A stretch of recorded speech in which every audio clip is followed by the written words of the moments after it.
All right, so we're going to go ahead and get started with our brown bag lunch talk today.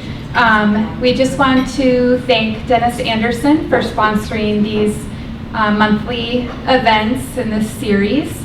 And today we welcome Grace Cruz, who is here as this summer as our Ronald D and Mary L. Bro Prairie Intern. And I know she's got a little bio here, so I will let her go ahead and introduce herself.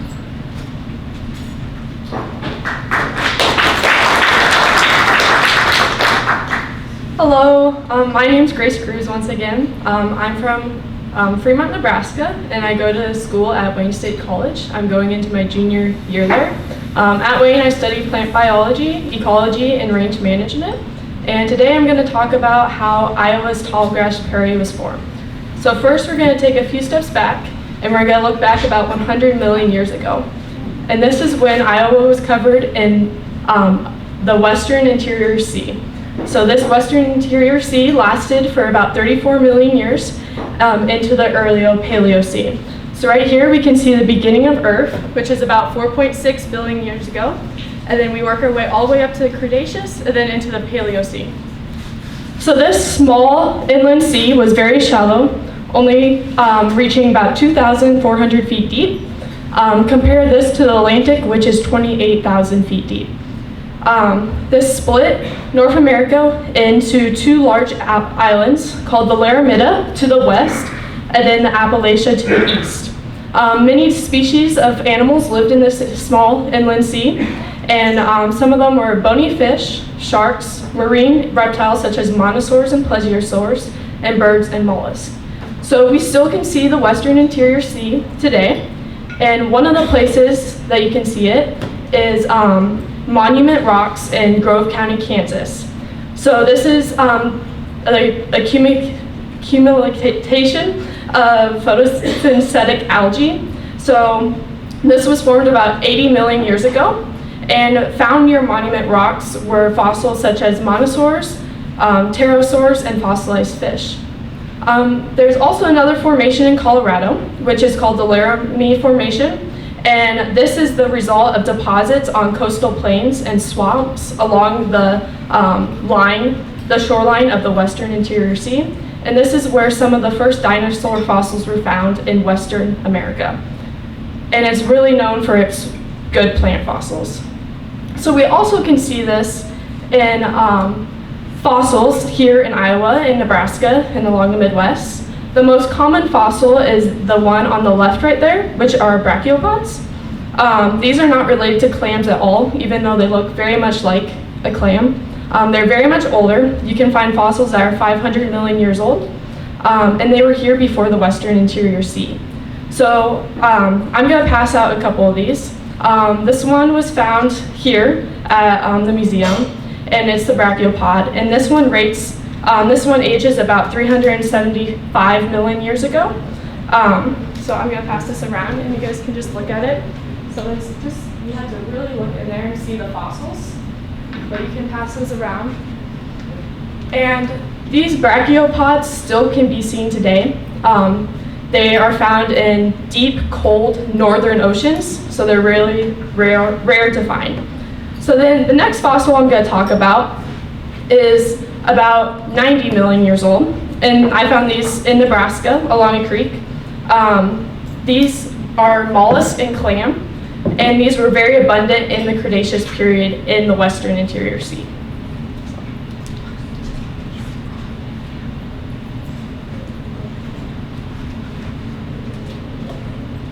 So eventually, the earth cooled and glaciers formed, and the sea drained. And eventually we get an ice age. So Earth has gone through a total of 6 different ice ages, the most current one starting 1.8 million years ago. This was called the Wisconsin Glacier Advance, and it reached its largest about 20,000 years ago and retreated around 10,000 years ago. Some scientists still argue that we're still in a glacier period, but it's an argument. So the last glacier in Iowa was the Des Moines Lobe Glacier, and you can see this,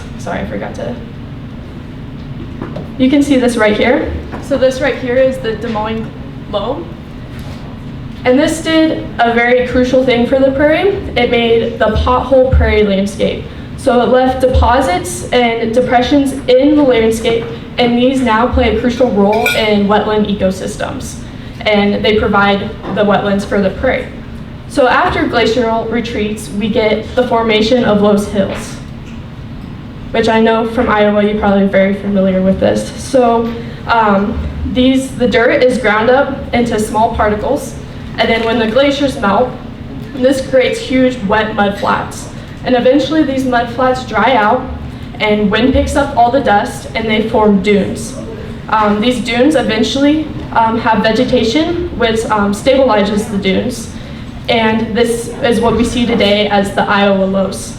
These are located all throughout the Great Plains, not just in Iowa. Iowa had some of the deepest ones, reaching 100 feet to 200 feet. They also can be found in China. So then I just want to talk about this snail, because I think he's kind of cute. So this is found in the driftless area, which is an area in Iowa that was never covered by glaciers. And this guy was here before the glaciers, about 300 million years ago. So this guy was thought to be extinct, but then Leslie Hubert found it in 1955. This guy only lives on aglatalus slopes, which are formed by running water, and the slopes can be 10 degrees cooler than the surrounding habitat. These are not located anywhere else in the world, only in the driftless area. So next I'm going to talk about a major idea of the prairie, and also any other ecosystem, and that is disturbances and succession. So there are two types of disturbances, which are major disturbances and minor disturbances. Major disturbances is when the top layer is destroyed or removed, the top layer of soil, and this can be by glaciers or volcanoes. And then a minor disturbance is when the topsoil layer remains intact, and this can be by fires, mowing, storms, droughts, and flooding. So after a disturbance, you have the stages of succession. So if we had a major disturbance, such as a glacial retreat, it leaves behind bedrock, and then we get pioneer species that eventually come in and fill in and bring topsoil to that bedrock. Eventually we get enough topsoil where we have annual weeds. And then finally, after a while, we have perennial weeds and grasses, and this is where the tall grass prairie stops. The reason this stops is because the prairie has many minor disturbances. So fire keeps burning up the prairie, and we never advance to shrubs, sun-loving forests, or shade-loving forests. It just keeps repeating and repeating, and that's how we get the grassland. So now we have the prairies. So after all the seas, the glaciers, we finally get to the prairie, and there are three major types of prairies in Iowa. Well, in the Great Plains: the tall grass prairie, the mixed grass prairie, and the short grass prairie. The tall grass prairie, well, Iowa is one of the only states that is almost completely covered by tall grass prairie, but only less than 0.1% remains of Iowa's tall grass prairie today. The top Iowa shows the prairie in yellow, so the top one right there is from the original land survey in 1850, and then the bottom one shows Iowa in 2009. So you can just really tell the loss of prairie. So now I'm going to talk about the Great Migration, because just like disturbances, humans have really shaped the Iowa prairie. So there are three theories of how people came to North America, and some of them are the land bridge theory, the coastal boat theory, and the sailing the open seas theory. So the land bridge theory states that about 13,000 years ago, people from Siberia crossed a piece of land between Asia and North America. This land was available because of how much water was in ice and how low the ocean was. These people became known as the Clovis people. Now the only issue with this theory is there are now older sites than 13,000 years ago. So now there's been talk about the coastal boat theory. And this is the idea that people canoed along the coastline, just skirting the edge, and work their way all the way from North America all the way down to South America. And this about fits the time frame. So these two theories, most likely, one didn't happen or the other. They probably most likely happened together. But then we get into the most criticized theory. Maybe.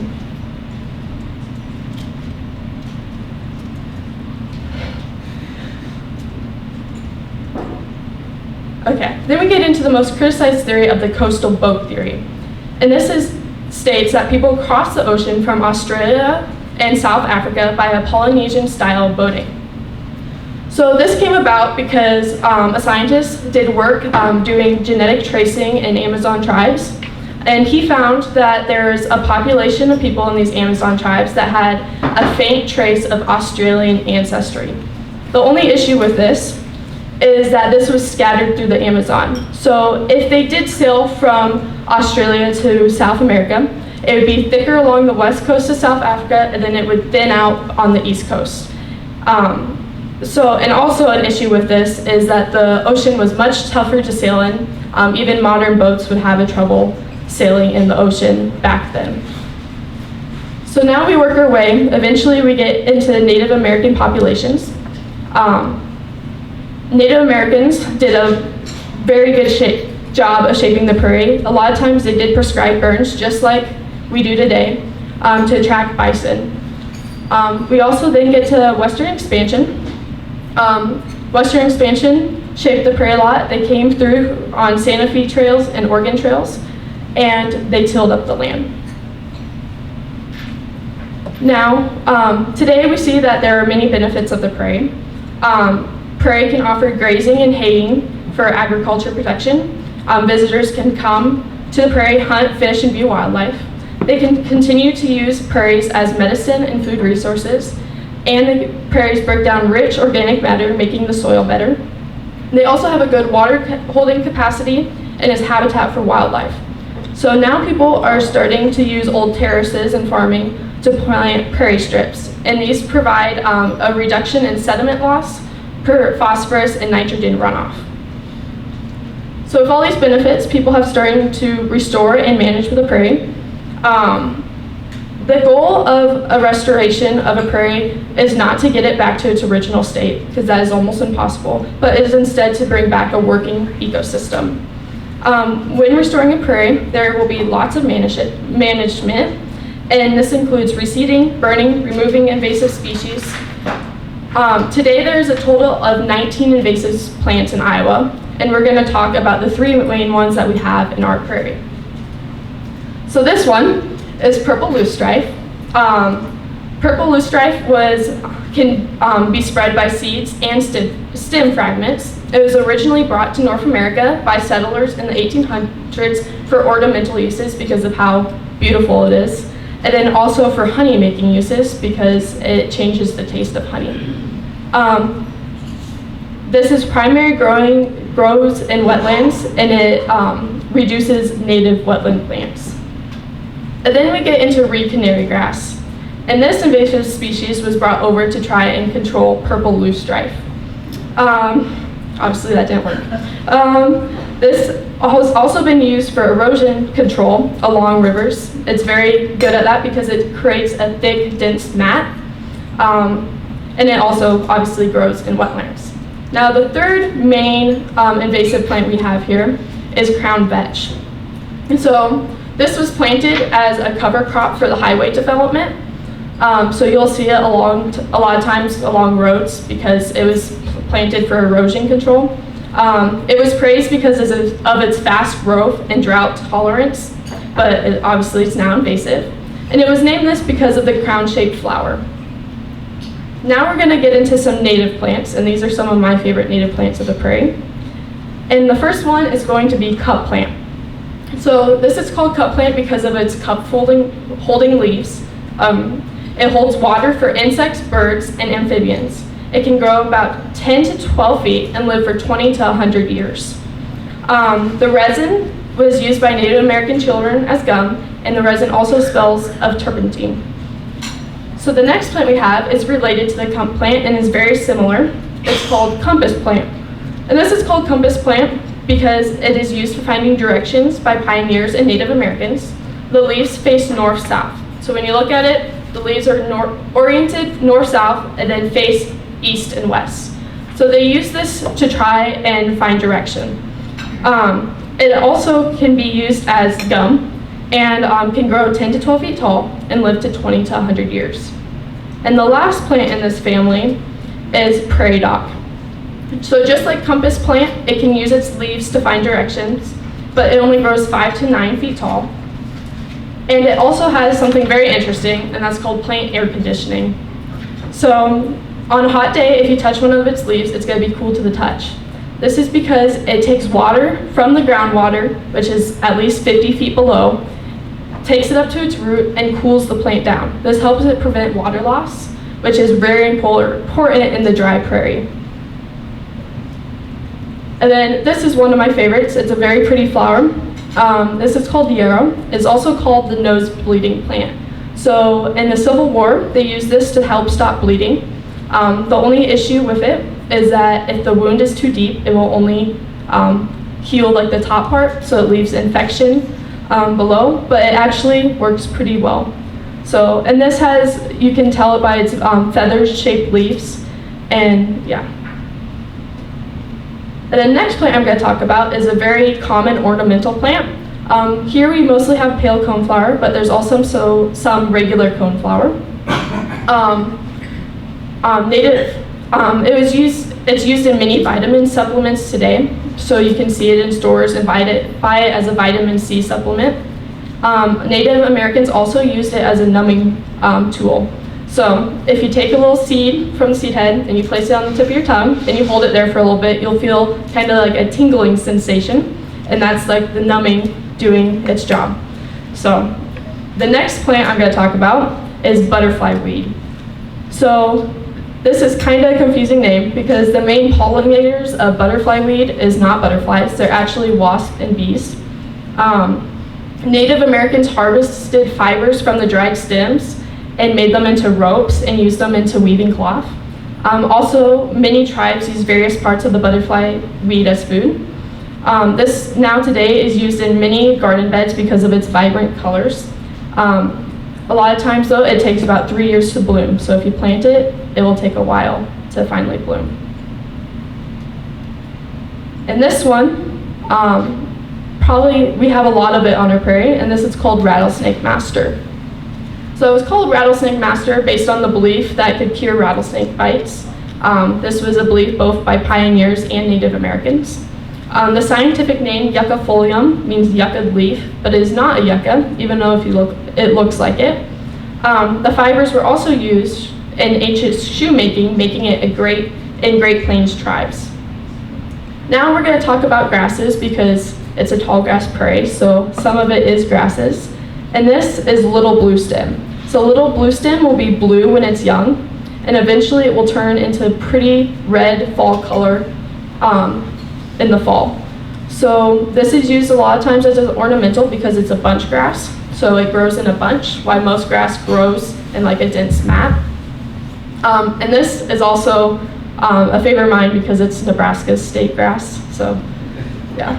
And then we have the grass that makes the tall grass prairie the tall grass prairie. So this is the tallest grass in the tall grass prairie, reaching 5 to 8 feet.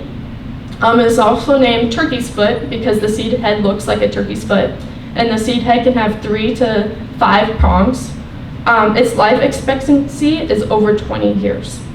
So that's all I have for today. So thank you for coming today and taking the time to listen to my presentation. Is there any questions?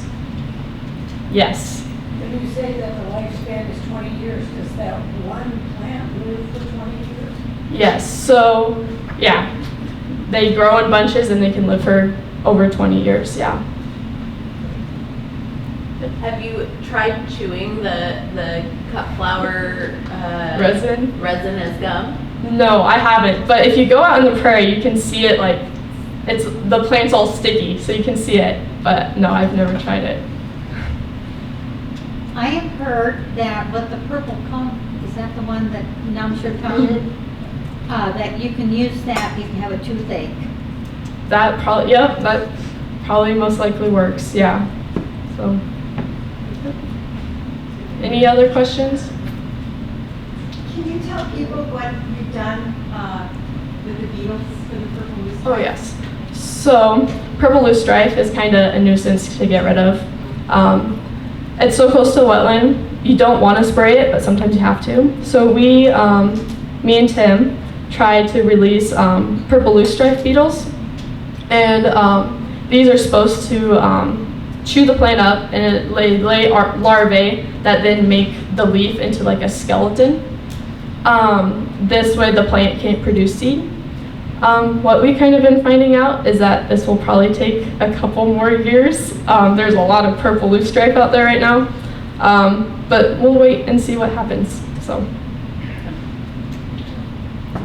Are you having trouble with Queen Anne's lace coming in? Yes.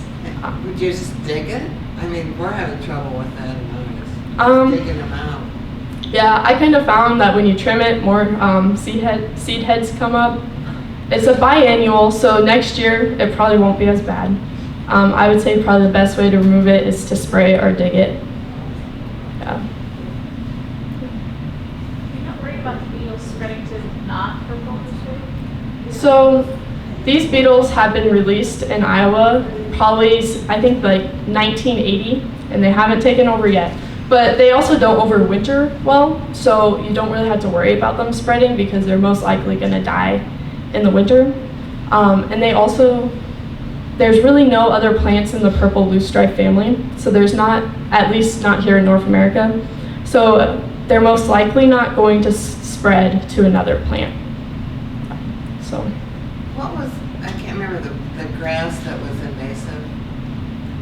Reed canary grass, yeah. No, the one, the grass, the three things that you showed. Oh, that's big blue stem, yep. And that's a native grass. No, it was one that was invasive with the three.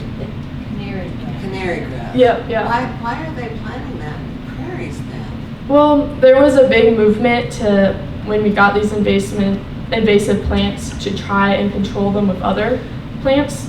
And this kind of works. It does kind of push out the purple loosestrife, but if you look in our prairie, but down by the wetland, it's like half reed canary grass, half purple loosestrife. So it was just an effort to try. It just did not go as planned. So. It seems to me that, well, quite a few years ago, there was a lot of the crown vetch along the banks. And then I noticed that now it's gone. But now I think I see some coming back. Is that just remnants of what used to be there, or? Yeah, so like any other plant, it comes in cycles. So a lot of plants, you'll have a really good year with lots of rain, and they'll just come back. And then other times, and it can survive probably quite a few years in the ground before coming back up again. So. Okay. What about morning glories? I personally like morning glories. But if you want to get rid of them, they're kind of hard because they have a lot of seeds. Yeah, seeds and then the vining. You probably could kind of try and dig up the area that they're in, but otherwise, yeah, just. But I mean, it's not desirable, right? Unless you think it's beautiful. Yeah, I mean, any plant can be desirable if you want it. So, Right, but right. yeah, you can try and get rid of it, but yeah, And you can keep brome grass out? You'll look in the prairie and there's a lot of brome grass. This is very hard to get rid of because it's planted for range management. So it has its purpose, which is good foraging for cattle. A good way that is just to keep burning the prairie because it didn't evolve to be burned. So that's a good way to get rid of a lot of it and let something else come and take it. Any other questions? Okay. Well, thank you. Go ahead, Amelia. Oh.